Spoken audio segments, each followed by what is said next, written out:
Thank you. We'd like to thank SAGES for the opportunity to present our work today. Okay, and the Research and Career Development Committee for the grant to support this research. It was funded by the SAGES Robotic Surgery Research Grant. Otherwise, we have no other disclosures relevant to this talk. So hernia repair is one of the most common surgical procedures performed in the United States, with an estimated 400,000 ventral hernia repairs and 800,000 inguinal hernia repairs performed annually. Historically, abdominal wall hernias were repaired in an open fashion, but advancements in minimally invasive techniques have changed the landscape of hernia repair. The last decade has seen an exponential growth in the utilization of robotics, particularly in general surgical procedures, including hernia repair. Variation in hernia care has been reported in the open and laparoscopic literature, especially with regards to sex, race, and socioeconomic status. But such disparities have not been explored in the robotic hernia literature, and identifying such disparities can improve the quality and value of healthcare delivery. So this study aimed to examine socioeconomic disparities in the utilization of primary robotic hernia repair using statewide population-level data. The New York Sparks Administrative Database was used to identify all adult patients who underwent primary inguinal, femoral, umbilical, and ventral hernia repair between the years of 2010 and 2016. Utilization trends were compared between the surgical approaches, defined as robotic versus non-robotic, assessing for differences in age, sex, race, insurance status, and socioeconomic status. Socioeconomic status was defined by median income for patient zip code. Factors that were significantly associated with robotic surgeries in the univariate analysis, other than age, sex, race, insurance, and income, were adjusted for in the multivariable logistic regression models. So over 280,000 patients underwent primary hernia repair in New York State during the study period. The majority of patients underwent open or laparoscopic repair. Approximately 77% were performed open, 22% laparoscopically, and 1% robotically. While only a minority of cases were performed robotically, the number of robotic procedures increased annually during the study period. Similar growth was seen in the use of laparoscopy, while the proportion of open procedures decreased significantly. Utilization of the robotic platform was more prevalent for ventral and umbilical hernias than inguinal and femoral hernias. On univariate analysis, patients undergoing robotic surgery had a higher prevalence of comorbid conditions.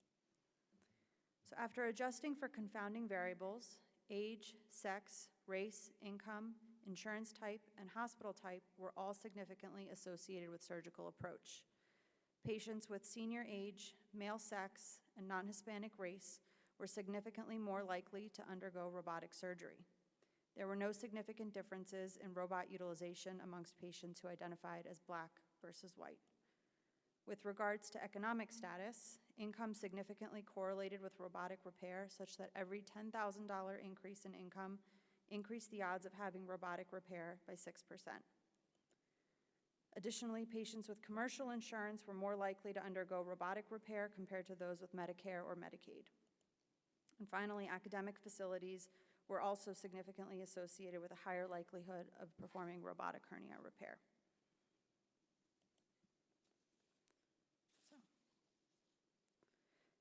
Now, there is data to support favorable outcomes with robotic hernia repair compared to the open or laparoscopic approach, which makes these disparities all the more concerning.